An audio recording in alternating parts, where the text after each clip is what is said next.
Hi folks, welcome to another episode of Coping in COVID for the Scottish Mental Health Arts Festival. Today I'm with John Lees, internationally recognised comic book writer from Glasgow, Rutherglen. Hi John. How you doing, you alright? Yeah, not bad, yourself? Aye, although I think it's kind of weird, like, there's one of those things where you're used to saying, like, how you doing, like, fine, but in the past year it seems to become, like, how you doing, all things considered, amongst the horror of existence, like, everything's not too bad. Never is the term, what have you been up to, more redundant than it is now. Nothing. So, what have you been up to in the last 6 months this week? Nothing. Staring at my wall. Staring at the wall, looking at YouTube. Thanks very much for doing this with us and taking some time to chat about COVID and a bit about yourself. Oh, I've been meaning to talk to you guys for a while. So we were meant to have you for last year's Scottish Mental Health Arts Festival, and then of course. Yeah, we were meant to, or supposed to, seems to be like the buzzword. Yeah, we were meant to. Well, we had planned to, so now we are. But for those that don't know, if you want to introduce yourself and a little bit about your background and who you are and what you do.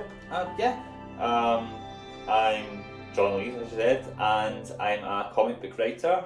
I'm best known for a comic series called Sink, which is a kind of hard-boiled crime horror pulp series set in Sink Hill, which is a nightmarish fictional district of Glasgow. Nice. And my other credits have included my first comic, The Standard, which was like a superhero murder mystery, and then Emily Was Gone, which is kind of like Twin Peaks up in the Scottish Highlands, or the Islands I should say, in Orkney, and a series called Oxymoron, Half-Wake's Nightmare, which is a kind of serial killer book.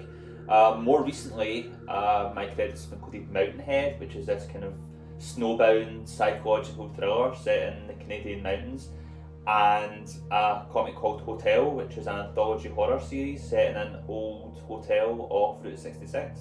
That's amazing. And one of our staff members, Craig, is a huge fan of comics and just really good. He put us in touch. He was meant to be doing this, but unfortunately he's got other stuff on today. So with your background in doing comics, and how did that start? At the very beginning. Before we talk about last year, I'm interested to know how did you get an interest in writing comics? Have you always been doing it? Well, it's kind of like funny. This kind of came back like in multiple parts. Like obviously, like I've always loved like comics and superheroes. I remember being like 3-4 years old and being like Batman mad. Like that, I was just like the perfect time, like for when I was forming my young brain was when like Batman Returns and the animated series and stuff was coming out. So I was always mad for like superheroes and things like that. I loved comics all through the 90s and got back into them as a teenager in the early 2000s, around the time like Batman Begins and the superhero movie boom and all that. But weirdly enough, as much as I'd always loved comics and I'd always wanted to be a writer, like I was someone who in primary school was like writing little 10-page books and put them in the school library and things. Like I always wanted to write and I always loved comics, but I never actually put the two together. Like, writing comics is something you can do. And it was actually like through just a series of like coincidences and happenings where originally I graduated film studies at university, and the plan had been to shoot a short film. Yeah. I'd written the script and it was all ready to go. I put together the budget for it all, and then just through various catastrophes it kind of like fell through, and I was like, I don't know what I'm going to do now. And a friend of mine who was an artist said, who also liked comics, so I'm like, my only friend who in person at the time who was also into comics, was like, could you write a comic for me to draw? And so I hadn't really thought about it, and once I get into it, started to research and like how do you format comics and things, I found it was really fascinating. I love like how it's kind of a fledgling medium and there's still a potential to do things that haven't been done before. Mm-hmm. And I quite like the limitations and the constraints of it. You've only got X number of pages, X number of panels in a page, so you really have to kind of make your beats count, and I love the whole structure of that. And I also love the fact that unlike when I was plotting a film, the whole thing was like, when you write a film, the whole idea is you write a script and you think, okay, what can I afford, what do I have to cut out, how do I make it reality? With comics, there is no budget really beyond the budget of like, your creative team and things, but in terms of like content, you can do whatever your imagination takes you, wherever the artist's, pen takes you, so I love the potential of that. And so yeah, like I never ended up working with my friend because I wrote a totally different thing from what he was wanting to draw. But like I got the bug from that, then like that first script I wrote ended up being issue 1 of The Standard, and eventually got that made, and the rest was history for there. So obviously with this industry of any sort of creative industry, there's a lot of especially I'm presuming you still do, but a lot of Comic Cons, a lot of different events that you go to meet fans and or to originally get your work out there. Is that something you used to do quite a lot, or you still do quite a lot of? Well, obviously not so much right now, but Yes. like it was something I did a lot. Yeah, like my whole sort of calendar essentially was built around conventions. Like, you know, I was thinking that I want to have like this book ready for this convention, so I've got a new book to show for it. You know, and my big holidays that I had in the year, like trips to the US, to New York, whatever, for like New York Comic Con or Seattle for Emerald City Comic Con. And so like it was obviously like, and yeah, one is really important professionally because like I make like a whole bunch of like, you know, my money from like Comic Con sales and things, and also in terms of like connections with editors and like networking and all that, like it's being someone who's there in person like makes such a big difference, like, you know. So I've always tried to be present at the big shows as much as I can. Then also like personally, socially, most of my friends like are comics people, and a lot of them are American comics people who I'll only really see at shows. So it used to be like I'd have friends like that I'd see like 2-3 times a year, and like you know, I'd catch up with them, we'd talk shop and things, you know, and that for me like was a real kind of something that I really cherished a lot, like, you know, having that whole social aspect as well, like, you know. So yeah, cons were a massively important. It's almost like a kind of form of therapy, knowing that you've got something you're going to, and you know you're going to meet someone if you're flying over to the States, as you said. So Yeah, there's people that always absolutely, go. like that sense of structure and knowing like, oh, you know, whatever else happens in the year, I've got this, and this is my the milestones. Like, then you don't have that, you're kind of unmoved. So yeah, if we rewind then, so obviously this was something you said that filled out your calendar of the year. What did that feel like last year? What was your kind of initial thoughts when March hit and they said we were going into nation lockdown? Did you think it was going to last as long as it did? Or what were your initial kind of reactions to that? Even going back earlier than March, I remember like January, February, we started hearing about like, first it was the news, we're hearing about like, you know, oh, there's this like, you know, new virus that's spreading like, you know, through like China and wherever and other places. And you thought, oh, we've heard about this before, we've heard of like SARS, we've heard of like, you know, the Ebola, and you think, well, you know, it's only one of these things that's in the news a lot, but doesn't really like, you know, it's something that's far away. Yeah, you know, it becomes something you don't really think about in that sense, even though those were very serious, probably should have been thinking about them, but it's easy to kind of disconnect when it's not on your doorstep. And then the more it kind of got a bigger story, it seemed like, well, this is going to spread everywhere. And because I knew nothing about viruses, my thinking about it at the time was, right, okay, it's going to spread everywhere, so probably, you know, we'll come in here and we'll get it or we'll not get it, and then that'll be it past and it'll be done, and then like everything will be back to normal by the summer. Like, so there was shouldn't to get in the way of like the conventions and everything like that. You know, I've already had my immunity by that point, you know, but then it's like, no, actually this is really serious, and actually this isn't going away, and actually this is going to keep on, you know, like lingering for a long time, and it became like a major issue. And I'd actually like made plans to book my trip for going to North Carolina for Heroes Con, which was like, you know, I'd been invited as a guest to that show, and like, yeah, so then like it seemed like that was all sorted, and then suddenly so like, no, that wasn't going to happen. And then what you keep on pushing your timeline further and further back. Oh, June's out, but maybe October should be fine for like, you know, New York Comic Con. Oh no, actually international travel for the next year or two is probably out of the question. Or I'll just focus all my energies on like having a big Halloween party in October. Like, you know, oh actually no, like you won't be able to meet up with people in October either. Like, you know, we'll just focus on like, you know, Christmas and having a big family. Oh no, actually no, Christmas isn't. you know, and we can work on these things, and it keeps on like, you know, the benchmarks keep on going further and further back. The only way I can relate to that, apart from just normal stuff, just before lockdown, I went to see Brittany Howard, an American artist. And then I think a few days later it was a lockdown, but I had a gig rescheduled. I think it's been rescheduled like 4 times. I was like, right, it's cancelled. It was meant to be the end of March, but it's gonna be in August now. Actually, no, it's not gonna be. It's gonna be September now. I think it's 2022. It's actually skipped all the way forward. So that kind of perpetual postponement rather than just cancellation. Yeah, but it's weird that you mentioned that, because I think one of the weirdest times is that kind of twilight where we knew this virus was around, but we hadn't quite made the leap to like locking everything down. Like, I remember I went to, there was the Glasgow Film Festival, and I did like the Fright Fest, the horror marathon every like year, and it was like, I think it was a week before lockdown, like it was the first cases in Scotland had just been reported, and like, you know, and I'm thinking, well, it should still be safe, because what are the odds it's going to be like here at this time? There's only one person, like somewhere else in Scotland that's got it. So you go there and you enjoy the movie, but every time you hear someone going, or, you know, you know, that was scarier than the movies, you know, and, you know, taking all a hand sanitizer bottle with you all the time, you know, And then like, you know, I think like the last movie I ever saw in cinemas like was some rotten Sean Ashmore like, you know, B-horror movie, you know. I think that's going to be the last film I've seen in cinemas, you know. But yeah, like, so then it's weird how things just kind of slip away. I know, and that mad rush at the start, you mentioned hand sanitizer and the shortages in the shops and things selling out. I remember the shelves just not being.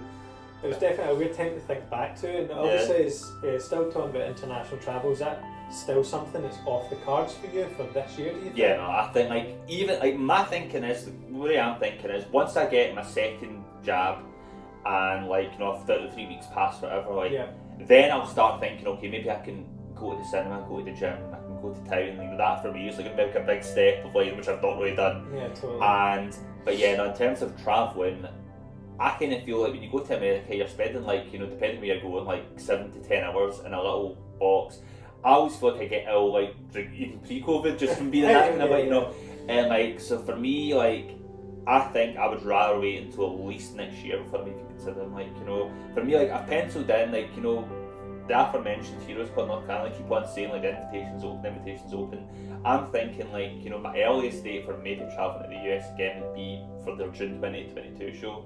But yeah, no, other than that, no. It seems so far away again. But I think, as you mentioned there, about getting your second jag, you know, a lot of people don't think, you know, as much as rules are starting to relax, lots of people still aren't vaccinated. So for even own personal safety, it's like you wouldn't want to go over you know, before you're totally, you know, safe from it. Yeah, because like next year, it's not just a case of me being safe. I'm thinking, well, next year maybe more people in America like have had it. Like, you know, like the access will have shifted to being most people have had the vaccination protected, so they're less likely to be bumped into somebody who's it's a real shame that, you know, people in a situation that travel a lot for work and really rely on these things that, you know, at the start of 2020, now we're talking about 2022, 2 years later. It's just like a lost chunk of time. I know that. I mean, the whole I keep kicking, I have to bite myself. Nope. I mean, technically you can bite yourself. You get some flexibility. Yeah, back to the horror. I keep pinching myself that it's 2021. It feels like last year I was working at home, still am, that it was like a full year of almost like a write-off of it just went. I mean, right now, I mean, we're in May already, and it feels like to me that it's went by. It feels like May 2020 sometimes. No, I keep going, is it still 2020? When I'm writing down the date, or whatever I'm writing. So talking about Comic-Con, obviously that's for a lot of people. You know, you've been fairly successful, and you had a lot of other avenues. But for a lot of people that maybe go to conventions, that might be their bread and butter, and where they, you know, throughout the whole year, that's the one thing they do. Maybe it's on the sales crafts or whatever it is. How do you think it's affected smaller people that maybe go to Comic-Con and book tables? No, to be honest, like, I'd probably still count myself, like, you know, as like a smaller person, you know. But like for me, like, I kind of feel that it's because like with Comic-Con's like any creative industry really, where like, you know, even when you think you're maybe secure, like you're no secure, you know, like things you might take, you know, for granted. Like when I looked to, like, you know, like my spreadsheets, you know, for my takings, you know, whatever, like, you know, like I thought 2020 was like, you know, a really, you know, good, you know, year, and I'm thinking if I keep on building that, this is really going to be like the year things take off for me, and like, you know, and the flashback to early 2020, like, you know, I was in talks with publishers about like having new books coming out. I was in talks with editors, like, you know, big publishers about like sending me your work and things like that, and then like literally like in the last week in February, after like months of negotiation and back and forth and not sure if it was going to happen or pan out, I'd finally signed a dotted line on like a dream project I've been wanting to do like for ages, you know, with my dream creative team, and like, you know, and because it had been so fraught, this thing, and so many setbacks, you know, I'd actually made a joke with the artist and I said, short of society as we know it crumbling, like this book's definitely finally coming out this year. Here comes the crumbling. Yeah, and then like, you know, in the monkey's paw, like, and then like 2 weeks later, it was like, you know, we got the notification, yeah, your book's been put on like indefinite pause, like, you know, because of like, you know, the situation. And then like one by one, it was like, you know, the publishers that I've been talking to were like, yeah, right now, because like the industry's shut down, like print presses of distributions, you know, cut, we're just focusing on our current slate, so we're going to have to put off any talks about future projects and acquisitions. And then like the editors that I've been talking to, you know, are getting furloughed or losing their jobs because these companies are tightening their belts, you know. And it was suddenly felt like, you know, like I almost felt like some cosmic joke, but it'd be like, you know, after years of like really meticulous building up this groundwork and stability. It's like you'd built your foundations in sand and it's all away and you're back to square one. Totally. And like, although on the surface it might seem like I had quite a successful year, with like hotel launch and whatever. Yeah. I think probably the closest I felt to being like just done and thinking I was like, this was probably like last year when all that happened, because it felt like all the work you'd put in and it was like slipped out under your feet for something that's out with your control. We laugh about it now, kind of in hindsight, as Scottish people kind of tend to do, but at the time when this was going on, as you said, months of planning. I mean, building up to this, for years. How did that affect your mental health, and how did you learn to cope with it? Or I mean, it's difficult, because like you say, like we were talking about earlier, like milestones and stability. Like when you have this thing where it's like all the things that you maybe had to look forward to, whether it be like big social events or being the conventions or being I'll have this book coming out in this month or something like that. So it's like what have you got to look forward to, like apart from like anxiety over maybe catching this deadly disease, and like it can really kind of get you down, and I think a lot of people really were kind of beyond the physical effects of catching COVID. I think a lot of people from being in this constant sense of, one of the things I was really sick of hearing was when folk would go online, they'd go, oh, COVID's great for creative people. Think all the time you're going to have to write your masterpiece or pen your epic ballad or whatever it is, or paint your ultimate drawing. And who knew that living under constant stress and fear for your safety isn't the most conducive to making great work. But having said that, I think that one of the best things for getting out of it was trying to, I thought, okay, if my books aren't coming out for another year, I'm just going to write and I'm going to be as productive as I can and do what I, and try and make the most of the things that I can control. So I wrote a lot in 2020. I wrote the whole third volume of Sync, which is going to hopefully be coming out late this year, early next year. And so I've done, and I managed to get a lot of other projects written down and banked, and so I was really trying to be productive, and I was developing pitches, and I was doing that, and I felt a good sense of, well, once things open up, and they will open up, I'll be ready.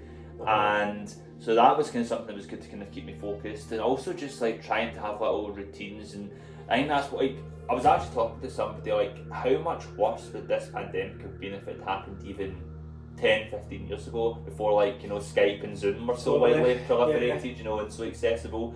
And so I think one of the great things for people, for my sanity, is being able to have video calls and meetings, and so I do still have a certain degree of stability. My family and a couple of family friends started a family film night, we were twice a week, we'll watch a film, then we'll all get together on FaceTime call and talk about it. And so I think some of my cousins I've seen more in the pandemic, because on video call, totally. And I saw in person when we were before it happened. And then or even things like my writing group, Glasgow Writers, which is a group of creatives, comic writers based in Glasgow and surrounding areas, who meet once a month to review scripts, like a writer circle for comics. And we used to meet in a cafe, but obviously we can't do that anymore. So now once a month we meet over Zoom call. And or even my yoga classes, I used to do yoga, I used to go to yoga classes, now that's done over Zoom as well, so although it's not quite the same, but it's still that kind of routine makes a lot of difference, and feeling you're doing some kind of semblance of what you did before, as best as you can. Yeah, it's funny you mentioned about seeing some of your cousins more now than you kind of ever have. We're going to circle back to that, but you mentioned the Glasgow League of Writers Glow.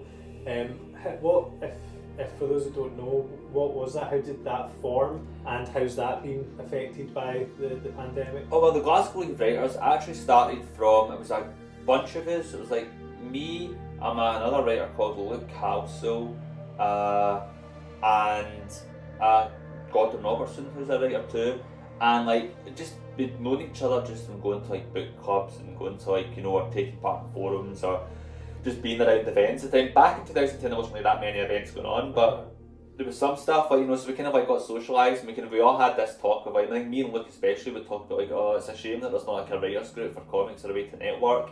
And then Luke had got in touch with Gordon, and Gordon was well, why don't we arrange something? So that first meeting was maybe 5 or 6 of us. It was me, Luke, Gordon, another Gordon McLean, Jamie Fairley, who was a friend of mine, and Jane Sayer. Was like, so that was the original Dirty Half Dozen. and like, you know, we met at Plan B Books, which is now long since closed, and we, you know, like, and it was just like, and it started off small, but it was just so great, because like I'd said to you before, like, I had like one friend who, you know, read comics.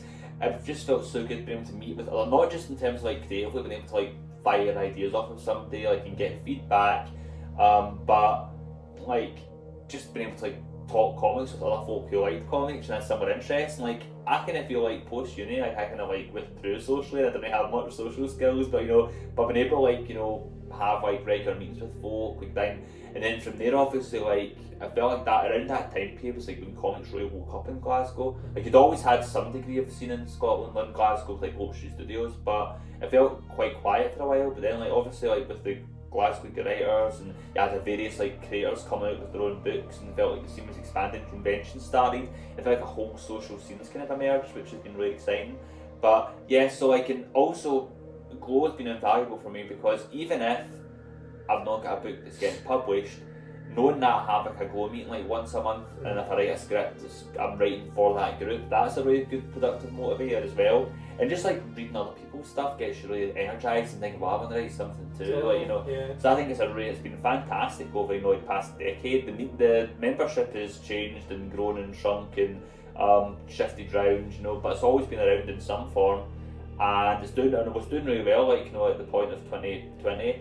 And then when the pandemic happened, actually people have rebounded well. A couple of folk, like, you know, didn't really handle like the video call aspect as well as in person, they struggled, like, you know, to keep up with everybody. But on the flip side, there were some folk who had been able to attend meetings for a while because maybe they lived too far away now, like, you know, they've started coming back again. And like, you know, so yeah, I think it's been great, like, you know, being able to have that kind of like, and also means you're not like, you know, thinking about when's this restaurant going to close, or I have to buy a coffee to justify being here, you know, or I have to get a train in or whatever. Like, you know, so in that sense, there's actually been some advantages. And I was talking, like, obviously the conversations start now when we're thinking about like going back into like in-person events. And I've actually had some members that go say, can we still do like some like video call meetings, because like, I can't come to like in-person events, but I can do this, you know. So I think talking about, kind of hit the nail on the head there, you know, as much as Glow is, it could be a practical place where, you know, you can bounce ideas off that. That even interaction, being in a group of people that are like-minded, you know, the wonders that does for mental health and creativity and expression and all that. And as you said, still being able to do that with the advances of technology, with Zoom meetings or whatever, it's been great. And as you said, some people that might not be able to make it, like, when we have now circled back, you talk about seeing some of your family that you maybe see more now. There obviously has been some changes to people's attitudes and the way people view either consuming media or interacting with one another. I mean, my mum just discovered, she probably won't watch this anyway, it's nothing bad, and she's just discovered FaceTime in like 2020, and now it's like the favourite thing. She didn't know she could do FaceTime and see me face to face, and I don't live super close to my mum, so that's been a big thing for her, being able to see me all the time. And we've done meetings with young people online. As you said, we have some young people that don't live close enough, or they have things on and they can't make it to our meetings sometimes, but they can make it online. You know, and having that there, do you think going forward, you know, bars are starting to open, restaurants, cafes, so there's normality in the way it was start to come back. Do you think there should be a degree of change now where some of the stuff we've learned throughout this, being able to connect with each other, should stay, or do you think it's going to slowly just start creeping back to the way we had? I mean, what I think and what I'd like to happen, probably two different things, you know, but like, I definitely think, like, and especially when you see the way the media's pushing it, it's going to go, let's try and get back to normal, like, you know, normal, and get everyone back to the office, do this, do that. But I think that, like, although, like, obviously there's been a lot of, like, you know, very negative things that have happened during, like, the pandemic, I think that one of the things it's shown is that a lot of the things that, like, you know, we've just said, oh, this has to happen, is kind of been exposed as no, actually, that's just kind of made up. Like, you know, you don't need to be in the office to be productive. You don't need to, like, you know, be commuting and going in here and there. You can work from home. Like, and a lot of people, it's better for them working from home. Like, you know. And so it becomes one of these things where, are we going to really move forward, open things up, like, and really kind of like let people live in a way that's more free and let them do, or is it going to be things have to be the way they've always been because that's the way they've always been, so we're going to stamp that out and we're going to get back to like you have to be in the office, you have to be doing this. And I really hope that doesn't happen because like I say, I think like there's a lot of people like, who it benefits them better like being at home and not having to go into an office environment. Some folk, don't get me wrong, some folk have said, oh, I'd love to go back to the office, and they should have that option as well. Yeah. Maybe it doesn't suit them having to be home with kids or like, or don't have like, or just like being like socialising and talking to people. But other folk, maybe like if you either it'd be like a practical issue of like I hate to travel in the office, like I hate having like an 8-hour shift and 2 hours like commuting either way on top of that. Or it could be maybe you've got a disability sometimes, so travel and it's difficult in that sense, and I think that we should going forward have greater flexibility and like really take that's one of the lessons we've learned, that like people can work from home and still be productive and still be a valuable member of a team, or even like going shifting to like part, like working from home and then like coming in for certain important meetings or whatever, like rather than just being there for being the sake of being there. Totally, and I think I totally agree with you. I think people realise that they can be productive and work but also see their family, and I think people are valuing seeing their family. Maybe 2020 and whole people's life might be the most amount of time they're going to be able to spend with their family in a consolidated amount of time, and I think people have realised that why isn't that what the world or what life should be about, being able to see your family all the time and not going back to the 9 to 5 grind, and doing all that kind of thing. So I think, as you said, what we might want to happen going forward might not be what does, but I certainly think with technology and video calls, I know some people that are working at home right now that they've been told that they're going to work from home, and that's the way it's going to be, and they've been really productive, and some companies have been like, well, we're getting the same amount of staff, but they don't need to come in, and they can, it's better for them, which is better for us. Exactly, yeah. Which is because I've heard something like companies are losing so much money, so people being late to work or being stuck in traffic, or all this stuff. But they're not getting, which isn't happening anymore. Like as soon as you see I'm starting at this time, you're starting, you're there. And yeah, I've even found some people maybe their hours have been more flexible, but since they're at home, they've been able to get up, get started, and it's been a definite change. But I certainly think one thing that might stay is a lot of the video calls and the technology. Are there any things you're particularly looking forward to getting back to?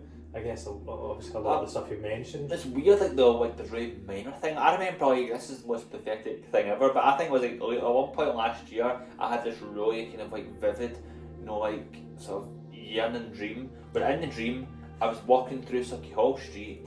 No, it wasn't like Argyle Street. I was on Argyle Street and I thought, oh, I fancy McDonald's, and I walked into McDonald's and I ordered a quarter pounder with cheese. And I sat in the booth and I thought, this is nice. And I woke up really sad. I didn't have anything the things like that didn't come but yeah, I just for me, I'm looking forward to going to the cinema again. I'm looking forward to going swimming again. I used to love going swimming 2-3 times a week, which is pretty much having swam in about a year.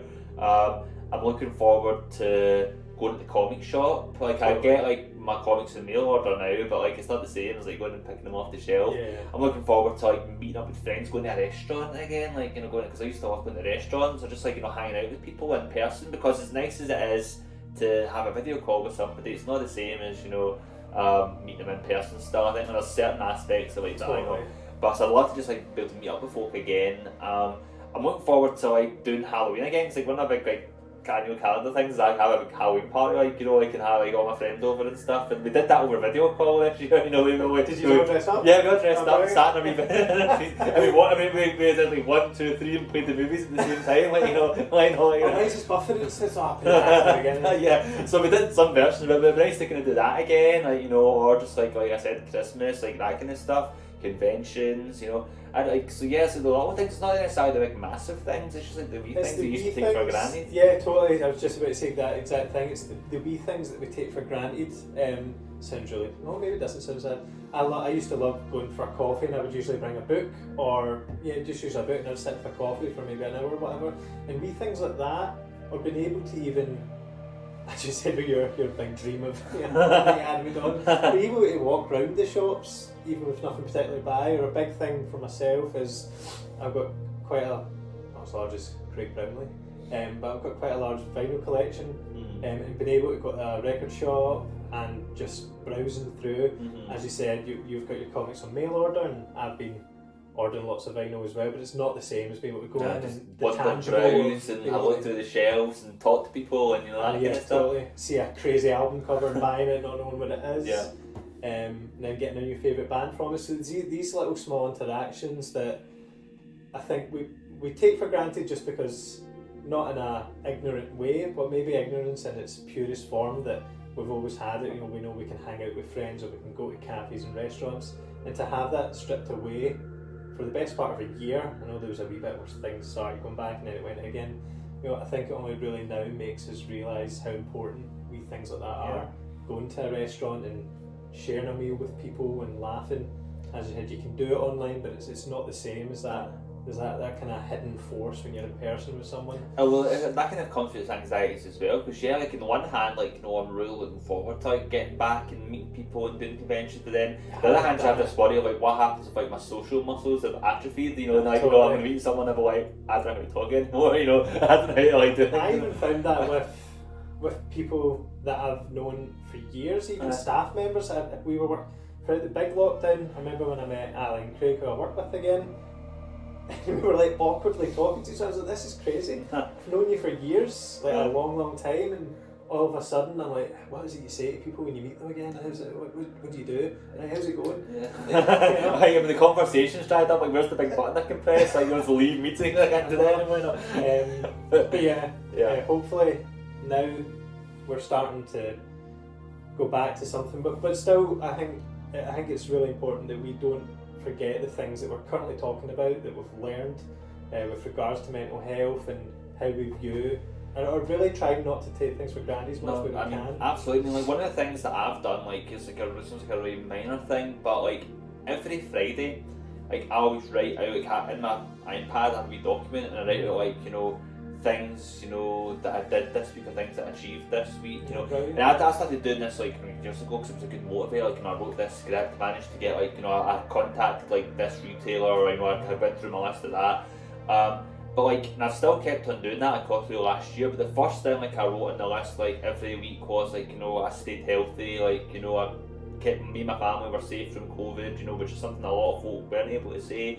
And like, or like, even like, like the fact that I did, I was able to look back and go, not just like I managed to write a script, but like, like I did something for a family member that, they really appreciated, and like it made their life a bit better, or like, I spent quality time with somebody, I caught up with a friend, and like, being able to write stuff and be able to look back and go, no, you have done something, because that's the worst feeling of thinking, I've done nothing. But totally. I think that we maybe don't realise it because we're all thinking about is like what we've lost or like what we've not been able to do. But I think all of us have done a lot this year, and the fact that we're all still like, coping and moving forward like as best we can, like that is an achievement itself that we should be proud of. Like, so that resiliency, to be able to keep going.